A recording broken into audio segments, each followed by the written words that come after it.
नमस्कार, स्वागत है आपका कमोडिटी निवेश में, जहां हम आपको कमोडिटी मार्केट की तमाम खबरें बताते हैं, साथ ही आपके लिए बेहतरीन ट्रेडिंग कॉल्स भी लेकर आते हैं। आपके पास कोई भी सवाल हो तो हमें पूछे। हमारा नंबर है 9136934058 पर अपने सवाल हमें व्हाट्सएप करें। साथ ही आप हमारे सोशल मीडिया पेज के जरिए भी अपने सवाल भेज सकते हैं। बिना नाम, बिना शहर के नाम के अपना सवाल नहीं भेजे और इस नंबर पर सिर्फ कमोडिटी से जुड़े हुए ही सवाल अगले आधे घंटे तक भेजे। आपके सवालों के जवाब देंगे। आज 3 मेहमान हैं। नवनीत दमानी है मोतीलाल ओसवाल फाइनेंशियल सर्विसेज से, भूपेश शर्मा है टेक्निकल एक्सपर्ट है बीकानेर से, दीपेन शाह है Steven.com से। आप तीनों मेहमानों का स्वागत है। चलिए सबसे पहले सवाल जवाब का सिलसिला ही शुरू करते हैं, क्योंकि बहुत सारे सवाल रह जाते हैं हर दिन। पहले दर्शक हमारे साथ महेश हैं हैदराबाद से। गोल्ड इन्होंने शॉर्ट कर रखा है 56,772 रुपए पर। करंट लेवल के आसपास ही शॉर्ट पोजीशन है। नवनीत जी, क्या करना चाहिए? निकल जाएं या बने रहें? और तेजी की संभावना आपको लग रही है? अगर बने रहें तो स्टॉप लॉस क्या लगा लें? विश्वमोहन जी, अंडर गोल्ड प्राइस होंगे और लास्ट कुछ दिनों में हमने देखा है कि बाकी सारे मेटल में थोड़ा कूल ऑफ करेक्शन देखने मिल रहा है, बट गोल्ड प्राइसेस अभी भी अच्छे स्तरों पे ट्रेड करे। इनफैक्ट डोमेस्टिक लेवल्स पे रुपये की मजबूती जो देखने मिली है, उसके रुपये में जो डेप्रिसिएशन देखने मिला है, उसके चलते आज लाइफ टाइम हाई के लेवल भी देखने मिल रहे हैं। मेरे हिसाब से पॉजिटिव वाइज कंटिन्यू रह सकता है और 57,100 तक के लेवल भी देखने मिल सकते हैं। जब तक 56,450 के नीचे भाव नहीं जाते, आप अपनी लॉन्ग पोजीशन बरकरार रख सकते हैं। सर, इनकी शॉर्ट पोजीशन है 56,772 रुपए की। तो इनकी शॉर्ट पोजीशन 57,100 का स्टॉप लॉस मेंटेन करना चाहिए। उसके ऊपर फिर एक नई चाल आ जाएगी प्राइसेस में, जो कि करीब करीब 800 से 900 रुपए की और तेजी दे सकती है। तो अभी बेहतर होगा कि डिप पे एग्जिट कर ले वे और जब तक 57,100 नहीं टूटा तब तक अपनी शॉर्ट पोजीशन को ट्रेड स्टॉप लगा के मेंटेन करें। ओके, तो ये व्यू है, ये ध्यान रखिएगा। अगर आप ज़्यादा रिस्क नहीं लेना चाहते, ट्रेंड के विपरीत नहीं करना चाहते, तो निकल भी सकते हैं, क्योंकि आप अभी प्रॉफिट में ही हैं। शिवशंकर बंसल है दिल्ली से। आज शाम के लिए चांदी में क्या करें? भूपेश जी, क्या करना चाहिए शाम के लिए चांदी में? जी नमस्कार सर। चांदी का बाजार गोल्ड की तुलना में देखा जाए तो थोड़ा नेगेटिव टी दिखाता है और यहाँ पर मुझे चांदी के बाजार में अभी बिकवाली करना समझ आता है, जिसमें 69,050 का स्टॉप लॉस रहेगा और नीचे में 68,400 से लेके 68,050 रुपए तक के टारगेट रहेंगे। चलिए, तो ये सलाह है शिवशंकर जी के लिए। जमील भाटी हैं राजस्थान से। नवनीत जी, इनका सवाल है क्रूड पे और नेचुरल गैस पे, इन दोनों ही काउंटर को किन स्तरों पे खरीदें और बेचें? वेल, नेचुरल गैस पे एक दो दिनों में एक्सपायरी और हमने देखा है लास्ट 3-4 दिनों में एक रेंज में कारोबार हो रहा है काफी अच्छे करेक्शन के बाद में। करंट कॉन्ट्रैक्ट जो है वो करीब करीब 280-85 के आसपास चल रहा है। मेरे हिसाब से इसमें तेजी कंटिन्यू रह सकती है और आपको एक दो दिनों में 300 तक के स्तर देखने मिल सकते हैं। तो पॉजिटिव बायस रखना चाहिए नेचुरल गैस में शॉर्ट टर्म के लिहाज से। रहा सवाल क्रूड का, तो क्रूड में भी लास्ट 2-3 दिनों में 6500 के नीचे स्ट्रगल कर रहा है क्रूड प्राइसेस जाने के लिए और एक बेस बना के ऊपर चलता हुआ नजर आ रहा है। 6630 6620 के आसपास बाय करना चाहिए। 6550 का आप स्टॉप लगाए एंड 6730 के ऊपर के टारगेट देखने मिल सकते हैं। तो आपके लिए ये सलाह है। आरिफ पटेल हैं अहमदाबाद से। चांदी इन्होंने शॉर्ट किया है 68,025 रुपए पर। भूपेश जी, क्या करें और ये चांदी में चार्ट देखकर कैसे ट्रेड करें? दूसरा सवाल ये भी है आरिफ पटेल साहब का। जी, चांदी में जैसे अभी मैंने सलाह दी कि चांदी में आज के लिए बिकवाली करके ही काम करना चाहिए कंपैरेटिव टू गोल्ड में। गोल्ड के कंपैरिजन में चांदी अभी भी मुझे नेगेटिव ज्यादा दिखाई देती है। यहाँ यहाँ से नीचे में 68,300 68,050 तक के टारगेट बहुत आसानी से शाम के सत्र में संभावित दिखते हैं। दूसरी बात करें कि चार्ट की, तो चार्ट एक सब्जेक्टिव विषय है और यहाँ पर इसको सीखना अभी बहुत सारे लोग चार्ट इवन आप ही डेली ट्रेडिंग की है ना सलाह देते रहते हैं और बहुत अच्छे अच्छे इंडिकेटर समझाते रहते हैं। तो मुझे लगता है कि विश्वमोहन सर की जो छोटी छोटी क्लासेज हैं 3 से 4 मिनट की, अगर उन क्लासेज को भी देखा जाए तो भी आप बहुत कुछ सीख सकते हैं। देखिए, चार्ट तो आपको खुद ही सीखनी पड़ेगी। आप या तो आप अपने किसी एडवाइजर के जरिए, किसी ट्रेनर के जरिए सीखें, या फिर पहले पढ़ाई करें, बेसिक आप अपने स्ट्रॉन्ग कर लें, फिर अलग अलग पैटर्न को कोशिश करें एक ही पैटर्न में महारत हासिल करने की। दुनिया भर के पैटर्न सीखेंगे तो हो सकता है सक्सेस रेट कम मिले, तो एक पैटर्न में मास्टरी करने की कोशिश करें। पहले बुक्स के जरिए पढ़िए, बेसिक क्लियर कीजिए, फिर किसी ट्रेनर के अंदर में रह के ट्रेन ले तो ज़्यादा अच्छा होगा, क्योंकि इसमें जोखिम भी है, ट्रेडिंग करना इतना आसान भी नहीं है। चलिए, महेश हैं हैदराबाद से। ये दूसरे महेश हैं, ये भी हैदराबाद से ही हैं। इनका सवाल भी गोल्ड पर ही है। हमारे साथ दीपेन जी भी हैं। दीपेन जी, इनको, महेश जी को क्या सलाह देंगे आप गोल्ड में? धन्यवाद। हम जैसे देख रहे हैं वैसे कि गोल्ड के अंदर के जो ट्रेंड है वो अभी भी पॉजिटिव ही है और लगातार ऑल टाइम हाई बन रहे हैं मार्केट्स में। आई थिंक प्रूडेंट स्ट्रेटेजी यही होगी कि ट्रेलिंग स्टॉपर्स के साथ अपनी पोजीशंस को आप होल्ड करके प्रॉफिट्स को ट्रेल करते रहे। और जैसे मैंने बताया कि हमारा इस साल का टारगेट लगभग 58.5 to 59,000 के आसपास का है। दीपेन जी, अगले दर्शक हमारे साथ पवन है हिसार से। धनिया अप्रैल वायदा का मार्च तक का रेंज जानना चाह रहे थे कि किस रेंज में धनिया वायदा ट्रेड कर सकता है अगले 2 महीने में। क्या सलाह है आपकी तरफ से दीपेन जी? देखिए, सबसे पहले तो अभी गिरावट चालू है, प्रॉफिट बुकिंग का दौर है और हमारा मानना ऐसा है कि ये कहीं ना कहीं 7,200 से 7,800 के आसपास के प्राइसेस में थोड़े स्टॉप हो सकते हैं धनिया के प्राइसेस। वहां पे एक बार कंसोलिडेशन हो सकता है। अगर वहां पे कंसोलिडेशन होता है तो वहां से आप थोड़ी एक पुल बैक देख सकते हैं। तो मोटामोटी आप 7,000 की रेंज के आसपास के प्राइसेस देख सकते हैं। 7,000 से 7,200 के आसपास के प्राइसेस मार्च महीने में आपको देखने को मिल सकते हैं। ओके, चलिए एक और दर्शक हमारे साथ हैं, रुद्रदेव हैं बंगलुरु से। चांदी इन्होंने लॉन्ग कर रखा है। नवनीत जी, 68,900 68,900 रुपये में लॉन्ग किया, क्या करना चाहिए इनको? फिर इनके प्राइस क्या ट्रेड कर रहा है, और जैसे मेरे सहयोगियों ने भी बताया कि चांदी में थोड़ा सा एक नरमी का रुख है और ऊपर के लेवल पे सस्टेन होना थोड़ा डिफिकल्ट हो रहा है। मेरे हिसाब से बायस नेगेटिव है और करेक्शन थोड़ा सा गहरा सकता है यहाँ पे। तो बेहतर रहेगा कि एग्जिट कर लिया जाए ट्रेड को, और इन बेस्ट केस अगर आपको स्टॉप लॉस लगा के मेंटेन भी करना है तो 68,200 तक मेंटेन करिए। उसके नीचे सेलिंग थोड़ी सी गहरा सकती है। तो पहला आंसर रहेगा कि एग्जिट कर लीजिए। सेकंड, अगर होल्ड करना ही है तो 68,200 का स्टॉप जरूर मेंटेन कीजिएगा। होल्ड करना है तो 68,200 रुपये का स्टॉप लॉस के साथ इसे आप होल्ड कर सकते हैं। चलिए अब कुछ बात बजट की कर लेते हैं, क्योंकि बजट अब 10 दिन के आसपास का वक्त बचा हुआ है। ऐसे में क्या उम्मीदें हैं इंडस्ट्री की, ये समझना ज़रूरी है। हमारे साथ राजीव यादव जी हैं, सीनियर वाइस प्रेसिडेंट है ऑरिगो कमोडिटीज़ के। सर, स्वागत है आपका ईटी न्यूज़ स्वदेश पर। सर, पहला अनुमान क्या है, एग्री सेक्टर के लिए आप लोगों की क्या डिमांड है, क्या चाहते हैं कि बजट में क्या ऐसा हो कि एग्री सेक्टर में काफ़ी बदलाव आ जाए? Vishmohan ji, as always, thank you so much for having me on the call. And I would like to use this platform to convey my message to the government. And I'm not only representing my company, but I would also represent the larger agri industry as such. So from that perspective, you'll have to give me some time. I have a couple of points to be made. So my first request would be कि आप जो आपने futures का ban लगा रखा है, आप please उसको हटवाइए, because that was the only price discovery mechanism which was available, and hence there's a lot of darkness which exists in the market today, and that has to go away. So for that, the futures ban has to go away, and I would even go a step further ahead कि यहाँ पे आप mutual funds को, यहाँ पे आप foreign investors को भी अलाउ कीजिए। That's my first point of the day. Okay, यानी वायदा बैन हटाने की मांग है और साथ ही यहाँ पे एफपीआईज की पार्टिसिपेशन एग्री सेक्टर में भी बढ़ाने की बात हो रही है। चलिए सर, अब अगला सवाल होगा खाने के तेल पर इंपोर्ट ड्यूटी को लेकर। क्या लग रहा है, क्या सरकार इस बार इंपोर्ट ड्यूटी बढ़ा सकती है? क्या उम्मीद की जा रही है आप लोगों की तरफ से? So on that point, I would say that the current domestic refiners are suffering. There's a lot of refined olein, which is getting imported into India at low prices, and because of which our local refiners are not doing well. And hence, I would request the government to kindly increase the duty on RBD palm oil. Okay sir, अब अगला सवाल मेरा होगा, क्या self reliant बनने के लिए, आत्मनिर्भर बनने के लिए कि खाने के तेल में क्या करने की ज़रूरत है? लंबे समय से इस ओर कोशिश भी हो रही है।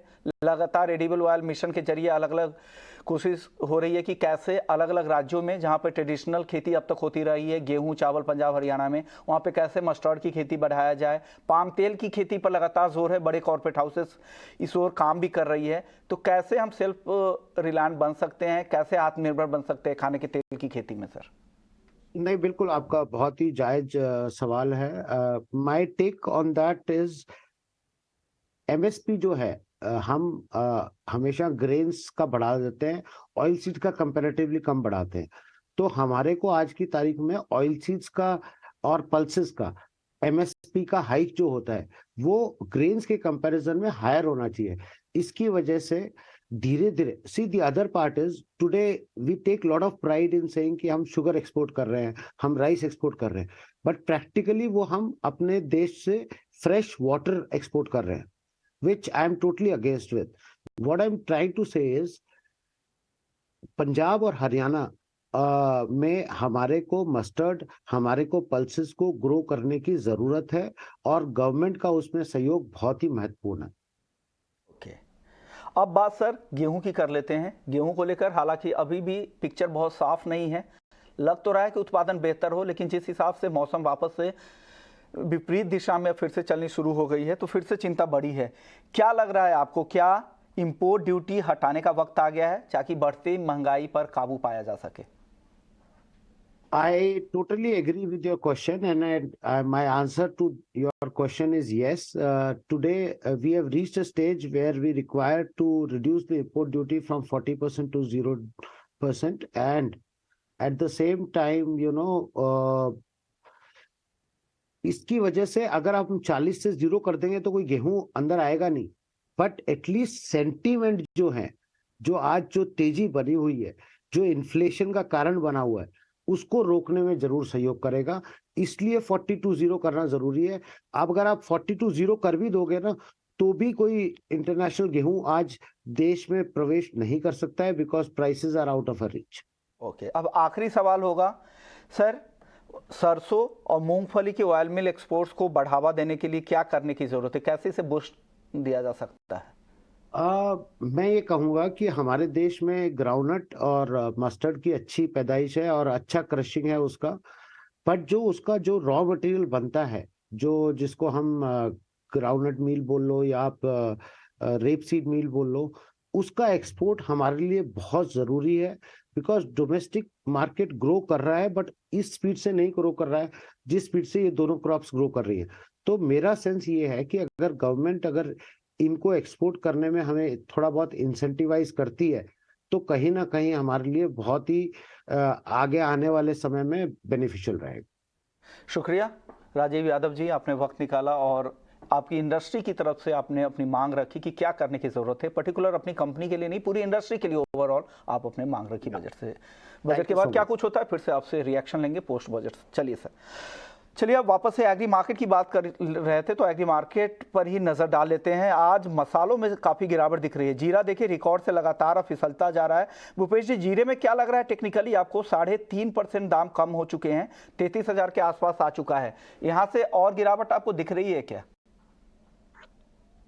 जी सर, जीरे की बात करें तो अभी जीरे में 6% का सर्किट नीचे का लगा हुआ है और जीरे में मुझे भाव नीचे में अभी और एक बार यहाँ से तकरीबन 1200 से 1500 रुपए के भाव और टूटते हुए दिखते हैं, जिसमें लगभग 30,200 से और 29,800 तक के एक अच्छे सपोर्ट बनते हुए दिखते हैं।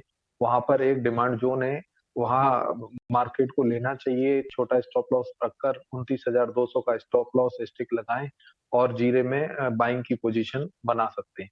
ओके, भूपेश जी, ग्वार सीड और ग्वारगम क्या लग रहा है? आज यहाँ पर भी कमजोरी दिख रही है, क्या इस कमजोरी पर क्या सलाह है? खरीदें या किन स्तरों पे खरीदना चाहिए, कितनी गिरावट के बाद? ग्वार में मुझे लगता है ज्यादा मंदी नहीं आनी चाहिए अभी, और 6,150 से लेकर सर आपका ऑडियो म्यूट हो गया है। भूपेश जी, ऑडियो को अनम्यूट कर लें प्लीज। शायद ऑडियो में कुछ दिक्कत हो रही है। वापस से आपसे राय लेंगे ग्वार पर। दीपेन जी, आपको क्या लग रहा है ग्वार सीड और ग्वारगम में कमजोरी के बाद ये नरमी आई है, यहाँ पर खरीदारी बन रही है कि और गिरने दे अभी ग्वार सीड और ग्वारगम को? जी, थोड़ा और गिरावट आ सकती है। हमारा मानना ऐसा है कि जो फरवरी कॉन्ट्रैक्ट अगर 6,000 5,980 के आसपास आता है तो वहां पे आप कोशिश करें खरीदारी करने की, वो ज्यादा बेटर रणनीति होगी, बिकॉज वहां पे रिस्क रिवॉर्ड रेशियो भी आपको काफी बेटर मिलेगा। अगले दर्शक है विनय कुमार, है रोहतक से। नेचुरल गैस का 310 स्ट्राइक का कॉल ऑप्शन खरीदा है 7.5 रुपए में। नवनीत जी, क्या सलाह है इनके लिए, विनय कुमार जी के लिए? मुझे लगता है कि नेचुरल गैस का ट्रेंड आज शॉर्ट टर्म के लिए आपसे पॉजिटिव है और आज ही नेचुरल गैस की ऑप्शन कॉन्ट्रैक्ट की एक्सपायरी है, बहुत ही रीजनेबल प्राइस में अवेलेबल है और मुझे लगता है आज के सत्र में भी आपको 300 के ऊपर के लेवल देखने मिल सकते हैं, तो होल्ड करना चाहिए अपनी कॉल पोजीशन। अगले दर्शक है क्रिश हैं दिल्ली से। कॉपर में क्या करना चाहिए? नवनीत जी, कॉपर में क्या करे क्रिश?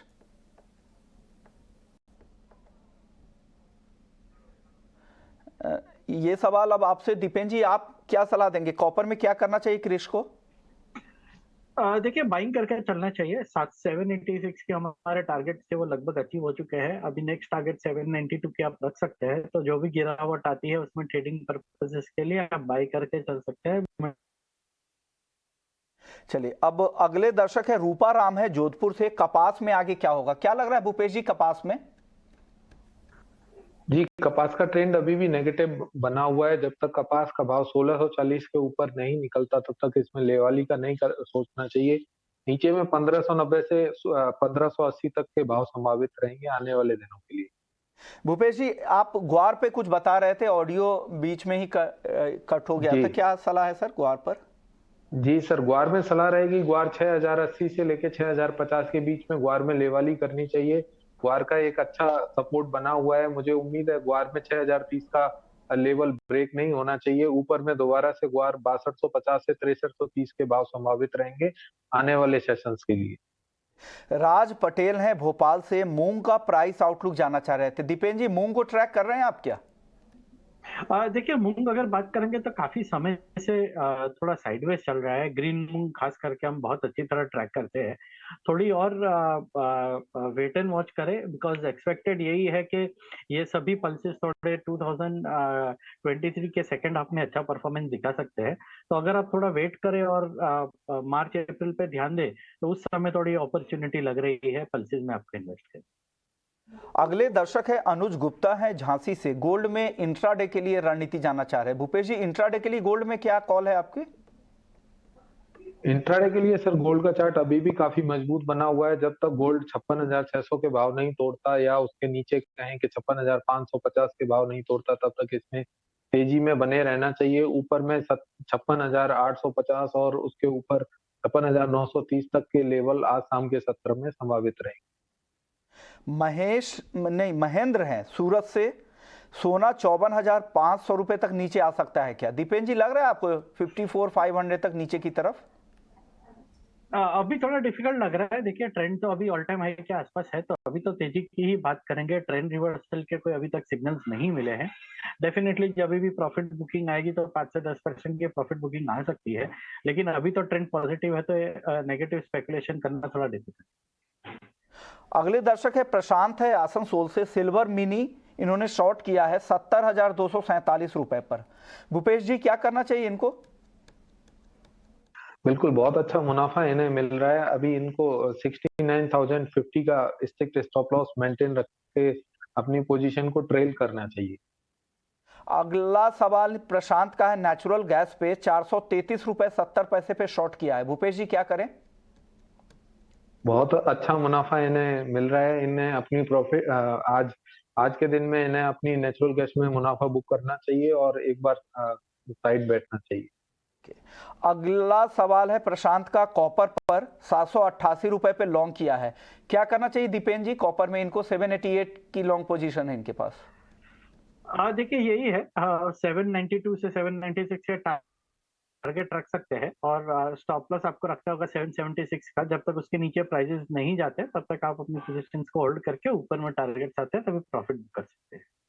आशीष हैं राजस्थान से। गोल्ड इन्होंने 56,290 रुपए पे शॉर्ट किया है। दीपेन जी, क्या करें? देखिए, ट्रेंड पॉजिटिव है, शॉर्ट सेलिंग अवॉइड करें। डिस्पाइट द फैक्ट कि आपको लक होगा तो कहीं भी आपको थोड़ी डिप्स मिल जाएगी, लेकिन हमारा मानना ऐसा है कि ट्रेंड के विरुद्ध काम नहीं करना चाहिए। तो जब भी थोड़ा भी आपको मुनाफा दिखता है या आज के हाई का स्टॉप लॉस रखें और जहां पे भी अपॉर्चुनिटी मिलती है वहां पे शॉर्ट सेलिंग से एग्जिट करने की कोशिश करें। जितेंद्र है गुरुग्राम से। नेचुरल गैस में इंट्राडे के लिए कॉल जानना चाह रहे हैं। भूपेश जी, कोई कॉल है क्या नेचुरल गैस में इंट्राडे के लिए? जी बिल्कुल सर, 265 के ऊपर नेचुरल गैस में बिल्कुल लेवलिंग करके काम करना चाहिए। और अगर इन्हें शॉर्ट करना है तो अभी शॉर्ट करना चाहिए। 265 का स्ट्रिक्ट स्टॉप लॉस लगाना चाहिए। 265 अभी के लिए मेरे हिसाब से अच्छा एक लेवल बना हुआ है। ये आइदर साइड मेक और ब्रेक का लेवल है। तो यहाँ से ऊपर के भाव में निकलता है तो ऊपर में 8 से 15 रुपए तक की तेजी भी दिखा सकता है। और नीचे में दोबारा से बात करें तो 255 और 251 के लेवल नीचे में भी दिखा सकता है। ओके, अगले दर्शक है ध्रुव हैं गंगानगर से, चांदी का लक्ष्य जानना चाह रहे हैं। चांदी का हालांकि टाइम फ्रेम इन्होंने नहीं पूछा है। दीपेन जी, क्या टारगेट है, आप एक पोजिशनल व्यू से बता दीजिए चांदी का टाइम फ्रेम। देखिए मेन है 70,500। जिस दिन 70,500 के ऊपर आपको क्लोजिंग और ओपन इंटरेस्ट एक्सपेंशन मिलेगा, उस समय आप देखेंगे कि विद इन नो टाइम 73,500 से 74,000 के लेवल्स आपको देखने मिल सकते हैं। क्या ये इस साल में पॉसिबल है? डेफिनेटली पॉसिबल है।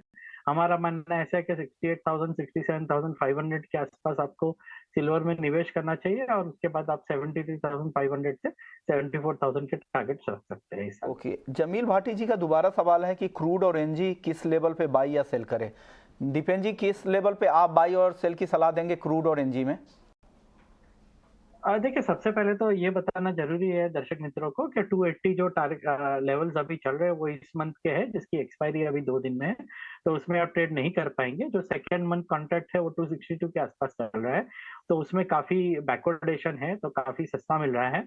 हमारा मानना ऐसा है कि 248 के स्टॉप लॉस से आप कोई भी डिप्स आती है वहां पे बाई कर सकते हैं, बिकॉज काफी अच्छी गिरावट आ चुकी है, तो आइडियल अपॉर्चुनिटी है।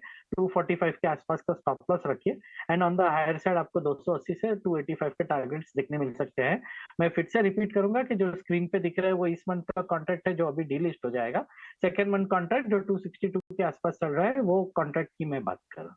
यानी वो अगले फरवरी कॉन्ट्रैक्ट की बात कर रहे हैं, इसकी एक्सपायरी 25 जनवरी की एक्सपायरी है, तो आप उस कॉन्ट्रैक्ट की बात कर रहे थे जिसका भाव 262 रुपये के आसपास चल रहा है। अभिषेक हैं दिल्ली से, क्रूड ऑप्शंस की कोई रणनीति इंट्राडे के लिए जानना चाह रहे हैं। भूपेश जी, आपके पास कोई है क्या क्रूड ऑप्शंस की रणनीति? जी सर, 6700 का क्रूड अभी जो चल रहा है इसमें एट द मनी कॉल लेनी चाहिए, जिसमें लगभग 35 पॉइंट्स का स्टॉप लॉस लगा सकते हैं और ऊपर में जो भी भाव चल रहे हैं उसके ऊपर 35 से 70 रुपए मिलने की संभावना रहेगी। रिपीटेटिव क्वेश्चन बहुत आ रहे हैं। दीपेन जी, अब एक सवाल है पीयूष का मथुरा से, गोल्ड और सिल्वर पर राय जानना चाह रहे थे। कोई टाइम फ्रेम नहीं, किस लिए खरीदना चाहते हैं ये भी इन्होंने क्लियर नहीं किया है। क्या सलाह देंगे गोल्ड सिल्वर पर पीयूष को? जी, जब भी कुछ ना कहा गया हो तो ऐसा समझ के रख सकते हैं कि ये इन्वेस्टमेंट के लिए पूछ रहे हैं। तो आई थिंक गोल्ड 58,500 के आसपास के टारगेट 59,000 के लिए आप बाई कर सकते हैं, और सिल्वर भी जैसे मैंने बताया कि 73,500 के आसपास के लिए आप बाई कर सकते हैं। लेकिन सभी दर्शकों को एक चीज कहना चाहेंगे कि गोल्ड अपने ऑल टाइम हाई पे है, तो सभी पैसे एक साथ ना लगाएं।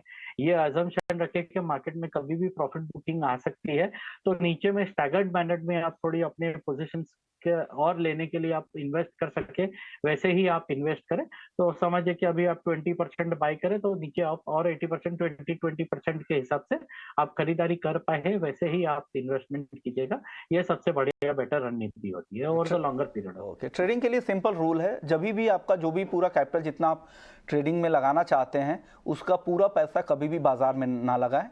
25% कर लगा सकते हैं ताकि आप हर लेवल पे खरीदारी या ट्रेड करने के लिए आपके पास कैपिटल बची हो, और जो भी ट्रेड करे बिना अपने एडवाइज़र की मदद के, बिना अपने खुद की रिसर्च के कोई भी ट्रेडिंग नहीं करें। चलिए, अगले दर्शक हमारे साथ हैं, राज हैं राजस्थान से, जानना चाह रहे कि चांदी क्या 65,000 रुपये तक आएगी क्या? दीपेन जी, लग रहा है 65,000 चांदी? देखिए सिल्वर 68,000 67,500 का बहुत ही स्ट्रॉन्ग सपोर्ट है। हमारा मानना ऐसा है कि 65,000 थोड़े डिफिकल्ट है। पहले आपको थोड़ा एक अप ट्रेंड मिलेगा, फिर वहां से आपको प्रॉफिट बुकिंग देखने मिल सकती है अगर आती है तो अभी तो ऐसा अप ट्रेंड में थोड़ा डिफिकल्ट है ये प्रेडिक्ट करना कि कभी डाउन ट्रेंड शुरू होगा, तो थोड़ा मुश्किल है। 67,500 के बहुत ही एक्सीलेंट सपोर्ट है। चलिए, इसी नोट पे खत्म करेंगे। लेकिन जब भी ट्रेड करे बिना अपने खुद के रिसर्च से और अपने बिना फाइनेंशियल एडवाइजर के एडवाइस लिए हुए कोई भी ट्रेड नहीं करे। शुक्रिया। भूपेश जी आपका, दीपेन जी आपका, नवनीत जी आपका, आप लोगों ने वक्त निकाला और दर्शकों के ज़्यादा से ज़्यादा सवालों के जवाब देने की कोशिश की। वक्त हो गया ब्रेक का। ब्रेक के बाद